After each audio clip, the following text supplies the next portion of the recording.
Heart First leadership isn't what you say, it's how you show up, how you regulate, how you communicate, and how you execute when it matters most. We are Heidi and Ryan Sawyer, and you are listening to the Heart First Leadership Podcast.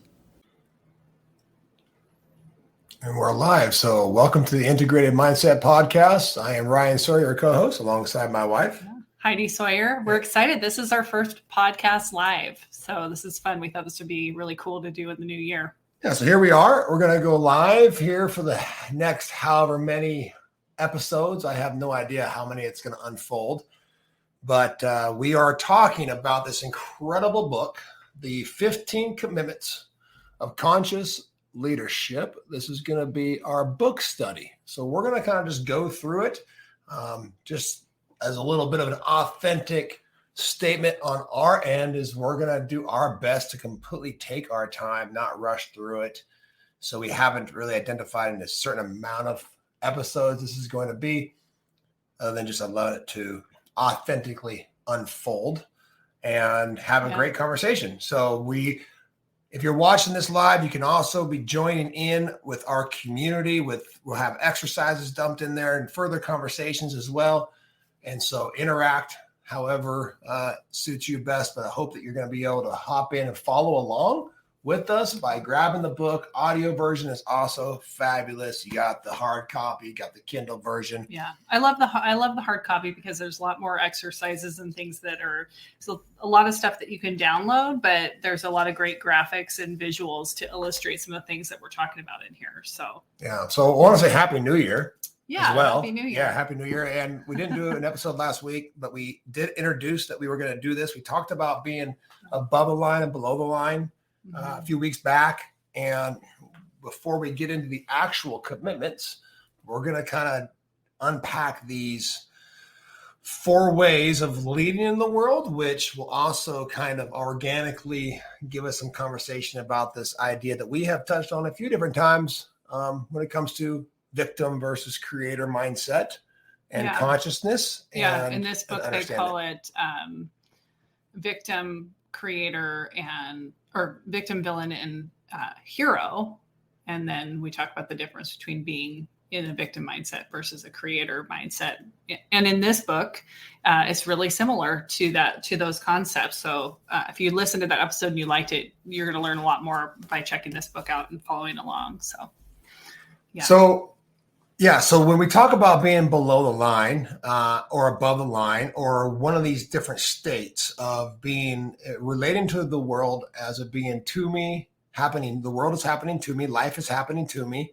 The other one is by me. So I make life happen. Life is happening because I'm the one who's creating it. I'm going to have a different orientation to the world I am creating, or through me, I am cooperating with life as it's happening. I'm just it's more of a flow type of a surrendered state, or as me, which is a very higher on the scale of consciousness state that as we unpack here, we can recognize that if we have been in that state at any point in time, it didn't last very long.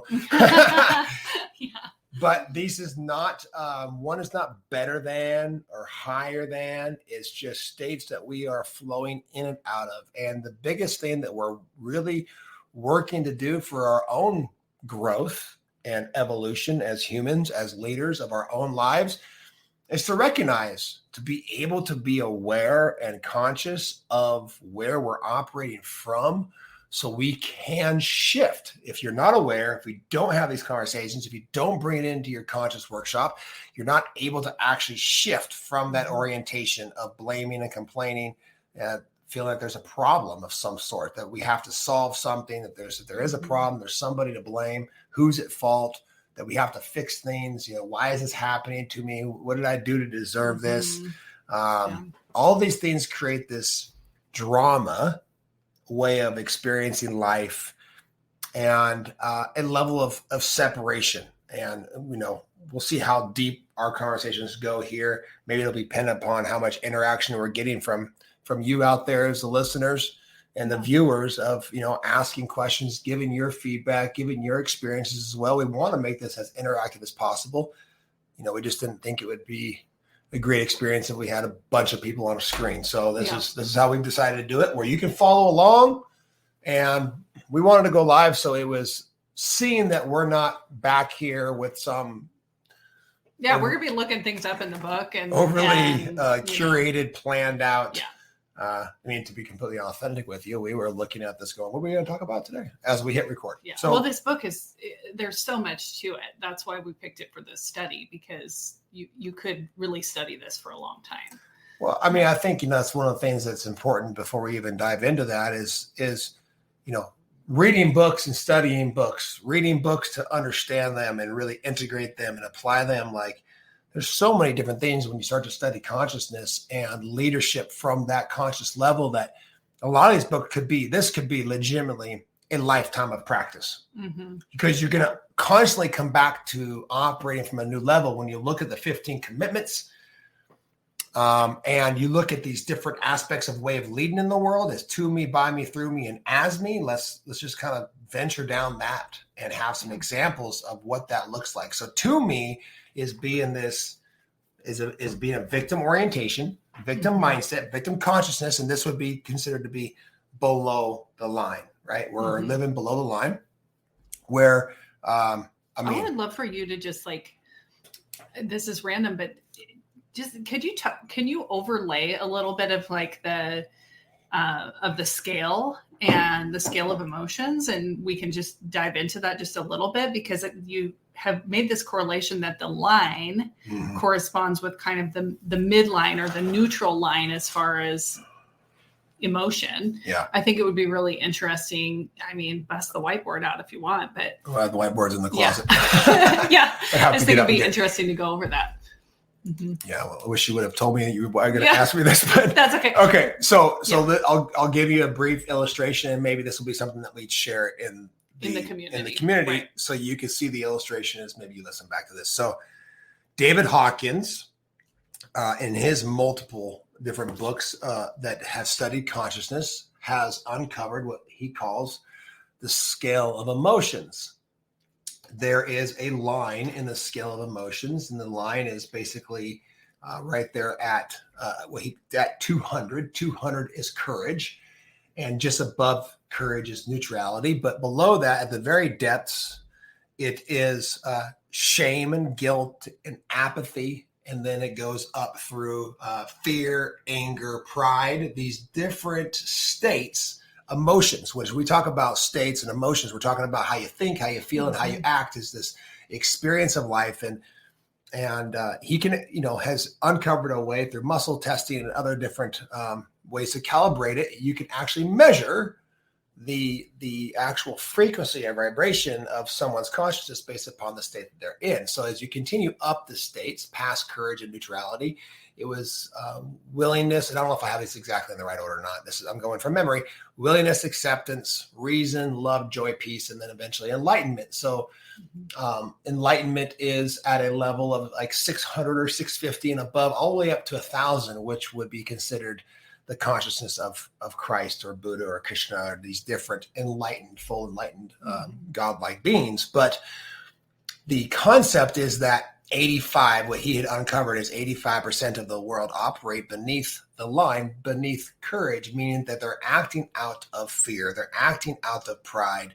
Their orientation to the world is that they have to constantly overcome something. They have to overcome guilt to then be okay. So the sense of okayness, the sense of being good enough or worthy or adequate or lovable doesn't last, because they have to strive to overcome something that's inadequate.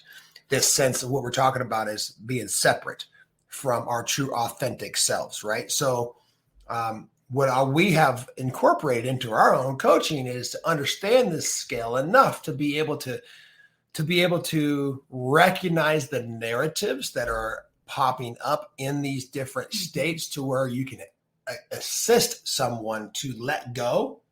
Yeah. And when we learn to let go, legitimately show ourselves compassion, when we recognize that we're in the to me, life is happening to me, victim orientation, then we can naturally just legitimately set things down. And there's a process and a way to do that, and a breath and a mindfulness progression with all of that, and becoming aware of these sensations to be able to shift out of that victim orientation to a by me creator orientation, which the shift happens of going from below the line to above the line. It doesn't mean you just stay there, but it means that you now have a trail marker, a moment in time where you have an experience of life happening by you. And you feel now that you have more of a sense of autonomy or control and choice, really, not necessarily the control, but choice in life of how we respond to what we're having. So who we're being with what we're having is the conversation. I love that you said that, because just here in our notes, it's the to me orientation, or the to me state of being. They describe that as resistance and threat. So it's a very fear-based place to be. It's a very like things are happening outside of you that you don't have control of, happening to you. And then the by me, they describe that as acceptance and trust. And I've found that in my own life, that when I can just be with and accept what's going on and see how it's actually for me and teaching me something and giving me an opportunity to grow and transcend whatever I'm facing, that it gives me that sense of control back. Yeah. I love these notes right here that are in front of us. I'm going to talk about two different ones that just jumped out at me here, is maybe three. We'll see. Number one is a money mindset. This is one that I think is incredibly important for us to uncover, because money is so important to just our ability then to experience life in a different way. That if I'm living my life where life is happening to me, then the narrative is there's never enough. I have to work hard to get it. And my value in one way, shape, or form is attached to the amount of money that I make. Yeah. Right? And so as you go up this scale and you turn in and you take responsibility for your life, like what do they call it? The doorway. The doorway is responsibility. Yeah. And this is where I actually want to unpack it just a little bit to recognize if you were to lay over the David Hawkins scale of states over the top of this idea of below line or above the line. Yes, it takes this idea that we're taking responsibility for our life to go from to me to by me, but on an emotional level, what that means is that you are acting from courage. It takes courage. It takes, to me, the real doorway is the emotional state of invoking your courage, your heart, to go from your head to your heart and be courageous in a moment, to take a mirror and to plant it right in front of your face to take responsibility. That's the way to take responsibility. Now, the commitment is to be one who takes responsibility for their life. And then things can begin to shift. Then you can start to look at your life and objectify it in a way saying, okay, here's the circumstance, and this is how I am being with what I'm having.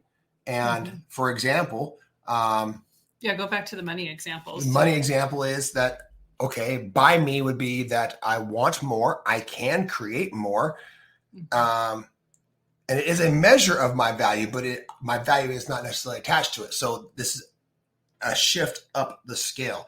As you go to through me, that there's enough, it's abundant, it's energy. It's just a thing that's being exchanged. Yeah. It's just something that you gave me. I gave you energy. I gave you something that I know, knowledge, whatever, and you gave me in exchange for money, right? And it's not a thing necessarily, and it's the measurement of it is irrelevant, right? So as you continue to move up this scale of to me, by me, through me, then as me it's just another form. It's just another form. It's just something that is in the world, and it's given and received with freedom and joy. So you can see how when I talk about this, I don't know about you, but I talk about this, I can feel the shift in my body. Yeah, I was just thinking what you were saying about giving and receiving with freedom and joy. And like, honestly, we were just talking about this. We had some medical bills come up, and we're like, Yeah, I was in the hospital a couple days ago. Who wants to pay for that, right? That's not a fun experience. But when The good news is I'm still here. That's right. Yeah. Yeah. So there's so many different ways to look at it, right? But the good news is it's like when we give and give freely, when we take care of things that are our responsibility to take care of, when we give to, our church or charity or something like that, when we give to other people, it's always opening the door for us to receive more.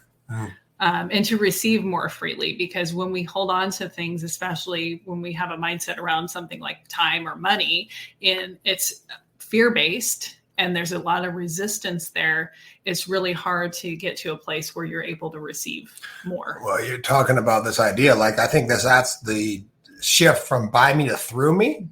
Is by me is one that I've earned this manifestation of money. I've earned it. I can create it. I can manifest. Look at me. I'm powerful. That's very creative, but still I had to do something to create the thing.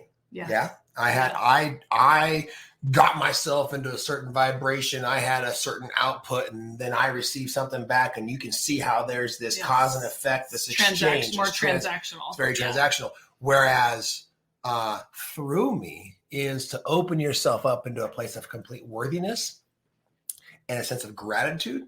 And now you're in this state of receivership. So like real, true, powerful, like spontaneous manifestation of an experience to me is when we're just already in a very thankful state before the actual act. We don't have to have the thing in our hands to feel a certain way, right? Where it brings me to, this pursuit of happiness. People talk about, what do you want? I just want my kids to be happy. I want them to be happy. I want to be happy, right? And so when we're orienting ourselves as to me, which is victim orientation, then happiness is fleeting. You're happy when you are doing a certain thing that's distracting you from your reality of your lower vibration. And it's conditional. It's very conditional. So someone who we can be addicts to all kinds of things. We can be addicted to sports, to TVs, obviously to substances, to exercise, right? And to like worthy pursuits, like volunteering or something, right? I only feel happy and worthy if I'm giving back. Sure. So, sugar, that, ice cream, right? Yeah. So our happiness becomes fleeting, and it's one based upon pleasure, meaning that when I'm having the ice cream, now I feel the way I want to feel, right? Or I'm on the vacation, my toes are in the sand. That's my happy place. Right. So it's fleeting, and it depends on circumstances, meaning, again, this idea or concept that you have to be a certain way. You have to give me something for me to be happy. Right. Rather than the shift is, and we just had a client actually just the other day that we're both working with, that their takeaway was that they sourced. Now, listen to this. This is a 16-year-old who said to us that they sourced their own sense of happiness. Yeah. So in that conversation, we identified the victim triangle to them. And at the end, they had the takeaway, and they said to themselves that what we recognized is in the conversation, in the context of that coaching session, was that all these things had to be different for them to feel okay. And then by the end of it, we did a heart coherence practice to wrap it up. And we talked about a few things and how to let go of expectations of others and how to source her own sense of being okay. And legitimately, it landed on this idea of by me, which is I choose to make myself happy. I make happiness if I bring the right ingredients. So I'm bringing the right ingredients to the actual circumstance. Meaning, again, who am I being with what I'm having? And then through me it is here and now. It has deep, lasting quality. I mean, it's always there.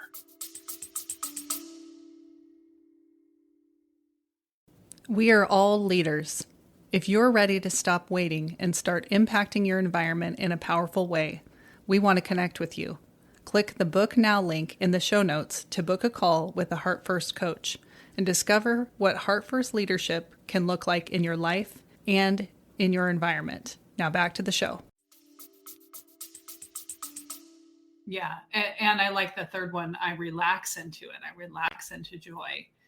It's all of the needs to have something be a certain way that's actually the barrier to being able to surrender and relax into it. And that what they're talking about here in the book is that the gateway from to me to by me is taking responsibility. So when we take responsibility for our own happiness, we say, it's my job to make myself happy and not anybody else's, not any outside circumstance. And it happens when I bring the right ingredients in. And then the gateway that they're showing here from by me to through me is surrender. So that's, I relax into joy. I relax into this state of not needing for anything to be different than it is, because it's just there. Yeah. Yeah. It's so beautiful. And then the last one, as me, happiness is just another state. It's another vibration passing through. So there's no story or question or anything attached to it. It's just a feeling and a sensation in the body that is happening. Yeah. So there's no good or bad, right? Mm-hmm. And the beautiful thing about that concept, which I've studied the idea or the art of surrender enough to know that when you're in these higher states, this is why when below the line, I talk about letting go. Above the line, I talk about surrendering into. Mm-hmm. And this level of acceptance where if I try to grasp or hold on to happiness, then it becomes fleeting. And then I go from potentially experiencing this happiness as it's just passing through me as me, through me as me, like this kind of back and forth to through me as me, to the moment that I try to hold on to that moment or to that experience, I'm grasping and I'm right back into a forceful state versus being in the sense of power, right? It almost reminds me of like when something's happening and then someone tries to get a picture of it afterwards and they try, he knows what I'm talking about. And it's like, oh, reenact what just happened there. And you can never recreate the moment. So when we're wanting to just have conditions be a certain way and control things so that we can be happy, that's kind of what we're doing. It's kind of ridiculous, trying to recreate something that already came to pass rather than just letting the moment pass through and seeing what gifts the next moment has to unfold. Okay. So I just thought of that example. Yeah. We're not going to say who that is, but if you're watching this and you try to recreate moments by saying, oh, you just did something funny, get back in and there. We love you. Yeah. And then you try to take the picture of the moment that happened 5 minutes ago. You know who you are. Okay. So, let's do one more example. So we talked about happiness, money. Let's talk about parenting. Because we're talking about leadership. Okay. Now, just so you know, in our world, when we talk about leadership, what we want to bring this back to is always ourselves. Not ourselves, you included. Yeah. Yeah. Not ourselves, meaning self, right? Right. Not necessarily like leading others. Mm-hmm. Self-leadership. Right? Self-leadership. Yeah. So one of the things that we have noticed the most is the most important aspect of self-leadership is to show our environment how to lead ourselves. And then that environment, meaning our children, learn how to lead themselves rather than us telling them how to lead themselves. Yeah. So this is why we say, don't tell them, show them, right? So if we're telling them how to be, but we're like, do what I say, but not what I do. I've heard that in the past, right? Yeah, I think everybody's heard that. Yeah, before. It's my responsibility. I have to. My children are vessels. I put things in, data, values, and skills. So I am teaching my children like the values that they're going to need to survive rather than living them and showing them, right? Whereas the by me, that was to me. I'm sorry. By me is a parent and child are equals. Now this, you're going to be like, huh, wait a minute. Well, but I pay the bills. I know. I know you do. But a parent and child are equals. Children are responsible for their own well-being and success. Like, especially once they're out of the house, you guys. Right. But even in the terms of, we have an 8 and a 10-year-old, and no question, we have boundaries that we set, and we have expectations of how we want them to lean into challenges and to explore growth in their own way, however that looks. But I am not responsible for their happiness. I am not responsible for their own well-being and success. we can just remind them to brush their teeth.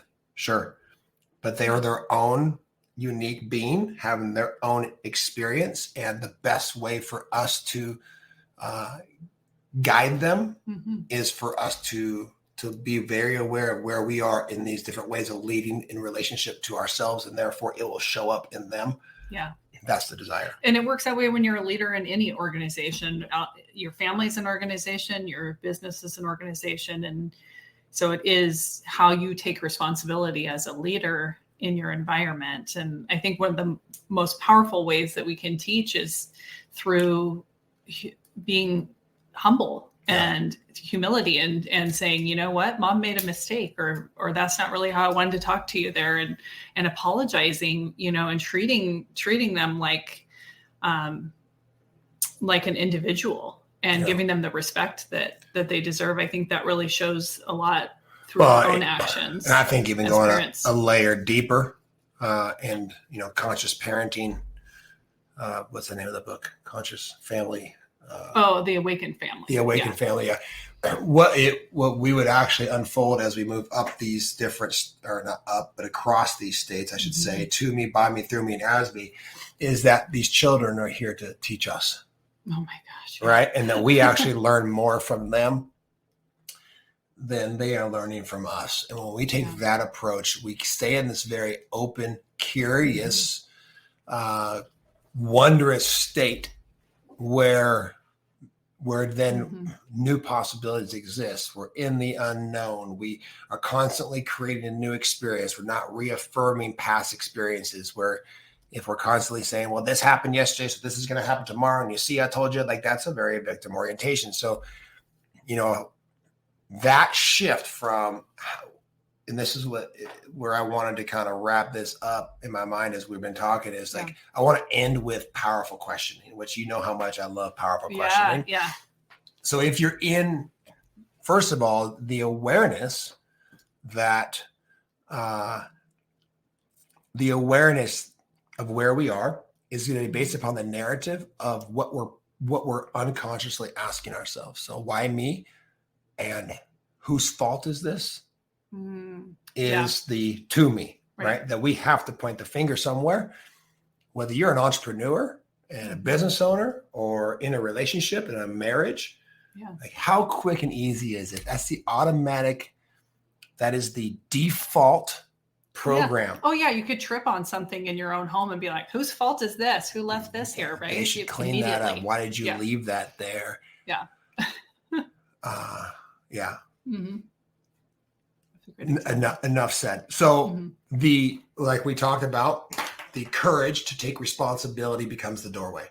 So if you're listening to this, you're engaging with this, you're grabbing the book, you're leaning in, and you're studying this, that means you have the courage.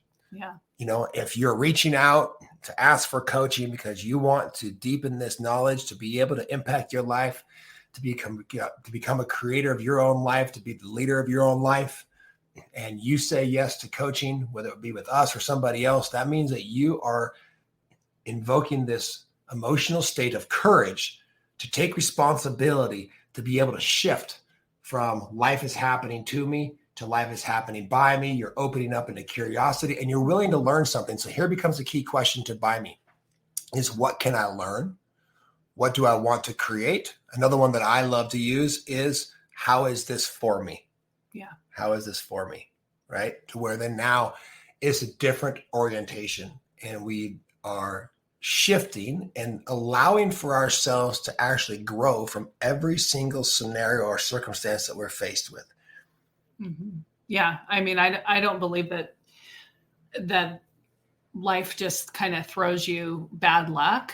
I think that everything is, in my personal opinion, I think that everything is here as part of our curriculum in this life to teach us what we're here to learn, and so that we can transcend and evolve and grow beyond where we started from. And we can take those lessons and we can grow from them, or we can choose to have that be what's the matter with us and our circumstances. So I love those powerful questions. And We're going to have some exercises and questions inside our private community, the IHP community. So we'll put the link here so you can join. It's totally free. And we're going to have some amazing group discussions and other interactions around this study if you're following along with it. So I was reading one of the benefits for the Buy Me. It reminded me of one of my favorite exercises out of Jack Canfield's book, The Success Principles. The Success Principles. Yeah. Thank you. Yeah. And he has an exercise in there where you write out 101 things that you want. We did that. Yeah. I've had clients do it. And that is a wonderful way to identify your desires and wants, which is taking responsibility and opening the doorway to becoming the creator of your life. The interesting thing about that exercise is that usually people are pretty good through about 10 or 12, maybe 20. Mm-hmm. At about 45, it gets really interesting. Yeah. And that's true. It can take days potentially to come up and to be very clear, because once you get past about 20 or 25, you're past all the surface level clutter, right, and the new cars, materialistic things. Right. I want financial freedom. I want to travel the world. I want to go here. I want to do that. Then it naturally becomes about who you're being and who you're becoming. Like, it's impossible to do that exercise, to write out 101 things that you want, without really exploring deeper depths of what's important to you, what you want to create, who you want to become. Yeah. And it's a wonderful exercise. It can shed a lot of light on what you value. Yeah. Yeah. Awesome. I love that. Anything here to wrap this up? I want to come back one more time and understand the doorways to me, to Buy Me, mm-hmm. which is taking responsibility, which is the first commitment that we're going to dive into following this podcast going into next week. So if you grab the book, don't worry about reading the whole book. Just read along with us. Get up through the introduction to the first commitment, which is responsibility. We'll understand what it looks like to be below line and above the line with the responsibility. To go from Buy Me to Through Me is a state of surrender, which surrender is a very deep conversation that we could spend, forever talking about as well.